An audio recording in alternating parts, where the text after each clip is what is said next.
But you talked about the kids. Here's a problem. So Christians get upset when they say, well, Pat, you know, this whole thing you're talking about Christians and Muslims getting together and all this stuff, you don't really understand what they want to be in Sharia law and they want to do this. Okay, no problem. So what are you upset about? Are you upset that Muslims are having more kids than you?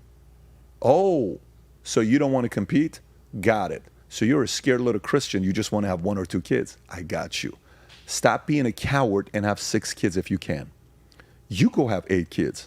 You go have 5 kids. Well, look at how fast Mormon church has grown. Respect to them. They have more than 4 or 5 kids. You know, when they meet somebody like, yeah, I come from a family of 9 kids. Are you guys Mormons? No, we just, you know, that kind of. Oh, immediately. Super. Yeah. No. Okay, great. Yeah, we are Mormons. Great. Guess what? Why don't Christians have 9 kids? Right. Why don't you start talking? So in this insurance company that I have, I had a meeting earlier in December or January of last year. I'm giving this, we have all these different regional events I'm going to, and my entire message was about the wrong people are having too many kids, the right people are having too fewer kids. Why? Because, well, we have to be financially perfect. Everything needs to be right for us to have a kid. And we're going to have 2 kids and that's it. Why? Is it because you can't afford it? No, we can afford it. So why is it successful financial people that make a lot of money, you don't want to have more than, well, because we have to also enjoy ourselves. Oh, okay, I got you. Selfish. So guess what? Then don't bitch and complain when you're competition. If you're so concerned about what Muslims are doing, if you're so upset at what Mormons are doing, why don't you compete? Why don't you change your MO and start saying, hey, Christians, we need to start having more kids, and the number starts with 4. Start having 4 kids. What happens if you start talking like that from an early on? In about 30 years, next thing you know, the Christian number is going to go from 1.7, 1.9, to all of a sudden 2.6, 2.8, 3.4, 3.9, 4.3, great. Because if you don't do it, Christians, if you're so worried, because Christians get upset at me all the time as well, even though I'm a Christian, in about 30, 40 years, yes, half the Senate's going to be Muslims. Congress people are going to be Muslims, not because they're trying to take over the world.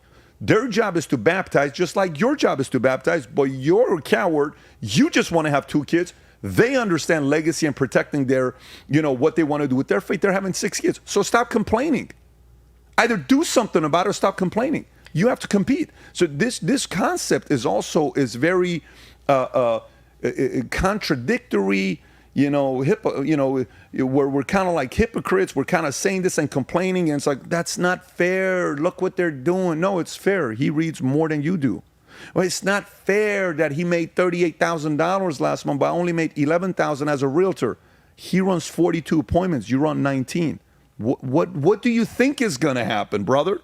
What are you upset about? So either compete or stop being envious. Pick and choose one of the two. You can't do both of them. So, you know, I'm trying to come from a place here that if we truly are about wanting to increase the values, principles, morality stuff that we believe in, we have to kind of start talking and saying really long-term type of conversations instead of short-term.